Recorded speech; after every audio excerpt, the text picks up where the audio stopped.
think it's really important that we also look at the Tea Party. Since Occupy Wall Street became popular, you have seen several commentators on Fox News. You've seen several commentators all over TV kind of talking about, and criticizing the Occupy Wall Street movement. Some of the criticism is fair, some is unfair.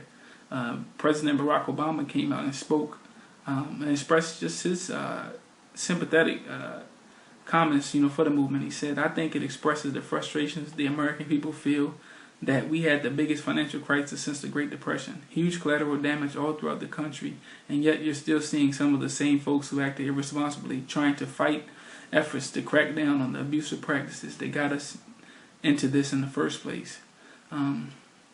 Mitt Romney, who's running for president, called some of the Occupy Wall Street protesters bad actors that needed to be found and plucked out. He also had the opinion that some of the protests were dangerous and inciting class warfare. And that's an opinion that I've heard from several different conservative or Republican, talking heads. Is that, it's a class warfare thing. It's the richer versus the poor. But, it's kind of odd that a lot of the conservatives and Republicans who are poor identify with the 1% when they're, in the 99%, so to speak. Occupy Wall Street has received, lots of support, including support from labor unions, transportation workers, Transport Workers Union of America, and several other different unions that have pledged support for them. As far as the Tea Party, just to talk a little bit about them, because they have different needs, some of the same needs that the Occupy Wall Street has. Most of their needs are based on lowering the national and the federal debt. They also they oppose any type of excess taxation. They want to reduce government spending, and they want adherence to an originalist interpretation of the United States Constitution. And as far as government spending and a lot of other issues, these issues are all issues that affect the black community. So it's important that we pay attention and that we vote, because a lot of Tea Party officials are being nominated and they are being elected into state senates, to the federal senates, to governorships, because we're not voting. There are also several different states, including Virginia, that are trying to make it where people would need IDs in order to vote, and several people have came out against that. Those bills being passed, calling voter suppression. Even Dr. Benjamin Chavis, who supports the Occupy the Dream movement, he came to Richmond along with other Democratic and civil rights figures to protest Virginia's passing of that law, saying that it's suppressing the vote, because that's going to particularly affect the minority communities, and that some elderly people don't have license, and so it's going to be something that's going to be unfair and get more Tea Party members or conservative members elected to the government. So that's why we have to be vigilant and know what's going on, know what's getting passed. We have to check the Virginia General Assembly website, because all of the bills are listed online, and if it's something that we take interest in, we need to go to the hearings and voice our opinions, call our delegates, call our congressmen, and let them know that either we support it or we don't. We have to be vigilant in that, because a lot of us are asleep right now. There's a lot of legislation getting passed that down the road is going to kick us right in the butt, because we're not paying attention. As far as the Tea Party, they have several different really big national figures. Ron Paul, in particular, who's also running for president, is kind of seen as the godfather or father of the Tea Party. Most of the Tea Party members are libertarian and conservative. Also, other members are Michelle Bachmann, Sarah Palin, Eric Cantor from Virginia, who's been villainized, and Ron Paul's son. Most of the Tea Party supporters, 40%, they say, are over 55. 79% are white, and 61% are men. So that kind of gives you an idea of who most of the supporters are. A lot of their endorsed candidates did well in the states like Alaska, Colorado, Delaware, Florida, and these candidates actually beat out traditional Republican candidates. So it seems that the Tea Party's ideas is catching steam. They have 66 members in their congressional caucus, and that's a lot. For a movement that hasn't been around it's only been around since 2009. So they have kind of created a power base. They're getting funding by the Koch family, who has one of the most successful corporations in the United States. And it's also said that the Koch brothers were funding George Zimmerman's criminal defense. I'm not sure how true that is, and I would encourage you all, if you know if that's true or not, or if it's just a rumor, to please let me know. Also with the Tea Party, there's been a lot of people talking about some of the racial elements of it. A lot of the rallies have had kind of a anti-black, anti-gay, kind of fervor. And there's some black conservatives that actually came out and spoke against some of the things that they've heard or they experienced at some of these rallies. A gentleman named Brandon Bryce, a primary black speaker at the Tax Day Tea Party rally, said it stayed away from the message of wasteful spending in Washington, not listening to his constituents, and it's become more of this rally of hate. Gene Howard Hill of the National Republican African American Caucus said, any movement which cannot openly denounce racism, calling it out as wrong, troubles me. To attack President Obama on his policy is one thing, but to do so on his race or some historical pretext of socialism is another. Many Tea Party supporters say that the Tea Party is quote, not no neo-Klansmen or knuckle-dragging hillbillies, but is one of mainstream,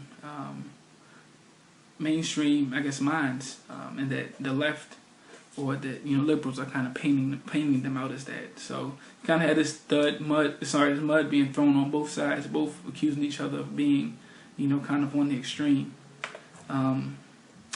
One extreme situation happened in Lynchburg, Virginia, and it involved the Tea Party out in Virginia putting the name of Tom Perriello, or his address out online, but the address was actually that of his brothers.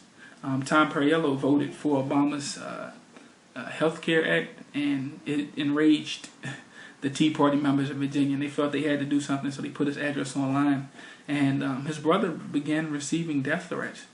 His brother was receiving hate mail, phone calls. They even came home and found his gas line on his vehicle severed. And that got the FBI, and it also got the police involved, because it went from threats to actually somebody acting out in violence. So it just lets you know that there are some factions out here that are extreme. Not saying the whole Tea Party is extreme, but there are extremists amongst the party, and these extremists are bullies. These extremists are irrational. They don't, they don't want to play fair. And what's going on is that it's making it difficult for anything to get passed in Congress, because some Tea Party members refuse to compromise. So you had the budget problem earlier this year. You've had Tea Party members saying that they want to get rid of the education, the National Education Organization. So, the Department of Education. And you just have some of this rhetoric going out that's very inflammatory and somewhat irrational. But the thing about it is that, like I said, they are extreme elements. You also have those that are in the middle, that are moderate. And you kind of have, what I thought was very interesting and very neat that happened here in Richmond is that Tea Party members actually met up with some Occupy Richmond members, and they had a dialogue, something that we're missing, something that they can't do in Congress, because you have all of this corporate funding. You have people scared to make votes because they don't want to piss their constituency off, because they'll lose their votes, they'll lose their seat in the House. And you have Republicans afraid to speak out against the Tea Party because they don't want to get replaced, and they know how much power they will right now. So you have people that are afraid to make decisions based off of their political affiliation. But these people that met in Richmond put their political affiliations aside and sat down and had a good old-fashioned dialogue. It was orchestrated by Tom Robinson, who is a member of the Tea Party, the Peninsula Patriots Tea Party chapter in Matthew, and he felt it was a good idea just to meet up with the Occupy movement. He said he had talked with some Occupy members just individually, and he just wanted to kind of get an idea of, where they stand, what are some of their opinions, and what, just some similarities or differences that the two have. Surprisingly, they had a lot more similarities than they had differences. Some things that they agreed on was that both groups agreed that power needs to reside with the people. I think we all feel like that. They also feel that the common citizen is no longer represented by his elected official, that holding political office tends to corrupt even well-attended people, that political parties are taking advantage of voters by seeking to polarize issues that really are of minimal consequence. Both protest government corruption. Although they agreed on a lot of things, there are some things that they fundamentally disagree with. The Occupy Wall Street members tend to blame Wall Street for a lot of the woes America is suffering, while the Tea Party tends to put the blame on big government, government spending. The Tea Party members also believe that the Constitution works just fine. They believe it should be interpreted strictly, and if it's done so, then we wouldn't have a lot of the problems we have now. While you have the Occupy Wall Street members, one particular one at the meeting had questions about the Constitution. He says it's a 250-year-old document and wondered if it could answer some of the problems that we are currently seeing now, like the globalization of businesses and the rise of multinational corporations. So he was wondering if the Constitution could actually answer that, or do we need to ratify it, or do we need to scrap it and create a new document? And it's funny that the American Revolution theme was something that was brought up at that meeting. Tom Robbins said we could be the mothers and fathers of a second revolution. We know we have a common fight. The government has got to be scared of us. And a member from the Occupy movement was quoted saying the team up of the Tea Party and the Occupy movement will be the biggest threat ever. So those people in that room, those 12 people, realized that if they consolidated their power, they would be unstoppable. And that's only 12 people. Just imagine if it was 50. Just imagine if it was 100. Just imagine if it was 1,000. Just imagine if it was 100,000. 1 million people, consolidated their power. You know what type of threat that would be? And that's something that we just need to think about, and we need to kind of wrap our head around, because right now we're not being a threat to the politicians because our needs aren't being met. In fact, a lot of the legislation that's being passed is anti, what we want to happen. So that's already showing you that the politicians aren't pandering to us. I need to talk about, the black vote, us voting traditionally for Democrats, and it's, being 90%, 85-90%, Democrat voting. And in a state like Virginia, where, the governor is Republican, the House is Republican, the Senate is Republican, and, blacks are Democrats, we're not being able to get our agenda, looked at. We're not being able to get our needs met because we're not aligning with the people that's in power. And, it's going to hurt us, if we just blindly give all of our allegiance to one party, and then when that particular party gets into power, they're not necessarily, meeting our needs, then we need to think about, possibly creating lobbies or creating institutions that, can get our needs met.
It's also important, like I said, that we sit down and dialogue, and that we, try to get, people involved in politics, involved in the economy. We can't sit to the side and, allow things, to occur just to be passive participants. We do need another revolution, another American revolution. I think we're overdue. Thomas Jefferson was quoted saying, "Periodic revolution, at least every 20 years, was a medicine necessary for the sound health of government." And one thing he also said I feel can relate to the black community. Although, let me preface this by saying I'm not a fan of Thomas Jefferson. He owned slaves, and he didn't have a very favorable view of black people. But he did have some wisdom, and he did say that tyranny needs to gain. He said that all tyranny needs to gain a foothold is for people of good conscience to remain silent. And I think that's what's going on now. Is that people that have a good conscience, like I said, they have been dealing with oppression for years, are just remaining silent and not speaking out. And just can you imagine having a coalition of 1 million people that are in solidarity with each other, fighting for the same issues, that seeking justice on the same issues? Things will change. They have no choice but to change. These politicians work for us. These corporations, we are consumers. We're catering. We're buying these goods. If we decide not to buy these goods, then either they'll go out of business or they'll have to change their business plan. And the same with politicians. But we have to leverage that power. We can't just protest and not be able to get power from them. We have to use our power effectively when we have it. As far as just personally, the Occupy movement, I felt like it came at a really good time, because I feel like the nation's at a point now where we can decide where we want to go. Are we going to continue to build up this huge debt? College costs getting out of control, health insurance getting out of control, jobs being shipped overseas, and not addressing issues that affect people on a daily basis, but instead focusing on social issues and issues that issues that are being rehashed every year just for political points. Are we going to answer those critical questions? Are we going to try to get do something about our dependence on foreign oil? Do something about the environmental problems that we're having? Things that we need to address. And I feel like as black people, the needs that the Occupy movement are addressing are needs that we can relate to, we can rally around, needs that we have in our community even more so than them. Are we going to sit out thinking about using the analogy of a table? At the table right now, you have the Tea Party, you have Occupy Wall Street, you have the Democratic Party, you have the Republican Party, you have the Green Party. Are we going to be at the table? Are we just going to be like Mammy? Are we going to be the maids just bringing the food to the table and we're going to go off back in the kitchen and hide? Or are we going to actually come to the table with an agenda, with ideas, with power, with things that we can do to make this country great? Because I'm this feeling like a secondhand citizen is getting old. It's time for us to leverage our power and to make strides. It's 2012. I'm not getting any younger, and I definitely see a lot of things going on that is pushing race relations back, pushing us back economically, pushing us back in so many different ways. And I definitely see opportunities for us to change that, to change the course. As far as things that we can do, I just kind of made a list of things that I feel like I may have addressed them earlier, but I feel like I need to talk about them again, reiterate them. One is that we need to organize. We need to meet regularly. We need to create groups, whether it can be peer groups, study groups, action groups, groups where we can kind of pool our ideas and pool our intelligence and pool our money to actually make strides. And maybe they could turn into a lobby. That can articulate those needs to politicians, to business leaders, to people that have power and that are able to give us some of the resources that we need to meet the needs of our community. Also, we need to address our community needs, address grievances. We need to contact politicians. We need to run for office. We need to get rid of politicians that aren't doing their job. We need to support progressive politicians who are in line with our values. We need to boycott greedy businesses. We don't need to support them if they're going to take advantage of our business and not have our best interests at heart. We need to form coalitions. There's several people in our community that are doing the same work that we're doing, but we don't know that. We're not networking because they may be white, or they may, be gay, or they may be this or that. And because of one thing, we're not working with them. But if there's a group with the same goal, you don't have to necessarily agree with everything they believe in, but a coalition is the people who want to get, who have similar ideas and want to get those goals met, not necessarily mean they agree with everything that the group is about. Also, we need to dialogue with different individuals. Sometimes it's good to just bounce ideas off of people. It's good to, dialogue with people that disagree with you, because you'll be able to have, ways to rebut, them if you see someone like that in the future. So it's really good to know both sides of the argument, to be aware and to be informed. Also educating ourselves about economics, educating ourselves about politics. And if we do have the education, we need to teach classes, because there's several people in our community that don't have those resources and don't have the education. We need to go back and give to our community. Mentoring, volunteering, those are some things that we can do to help give back to our community. A lot of times we have communities, we get successful, we leave the community, never come back and give anything back to the community to help raise us and put us in the position that we're at. We need to change that trend. We need to come back and give to the community. We need to also have some economic discipline. Spending frivolously, accruing a lot of debt, not saving, problems that, we're suffering from. Also, we need to help the less fortunate. Keep our communities clean, recycle, take care of our families, which is very important. If you want to change the world, you can change it. You can change it within your family, change it within your loved ones. Also, teach nonviolent and communication workshops to our young men, because one of the the rising cause of death in the black community is gun violence. A lot of our young men are being killed on the streets, because they're involved with the illegal drug game, or other different crimes, where they're getting, killed. So, we need to teach workshops. I mean, poverty is more than likely not going anywhere, but the way that we treat each other, that's something that we can change. Also, tutor, like I said, mentor. We need to address injustice on any level, whether that's a school board, whether that's politics, whether it's at your job, anywhere. We need to address it. Preach tolerance and love. We need to travel, see different things, get different experiences, because a lot of times people all over the world have the same experiences we're having. And that's why I think makes the Occupy Wall Street movement unique, because they were inspired by something that happened in Egypt. And, some people in Canada came to America and actually kind of began Occupy Wall Street movement. So it just shows you the globalization, of things, and how technology is kind of keeping us all, it's making the world much smaller and much more, making it much easier to navigate. Also, holding our public officials accountable. We need to value ourselves, others, and our communities.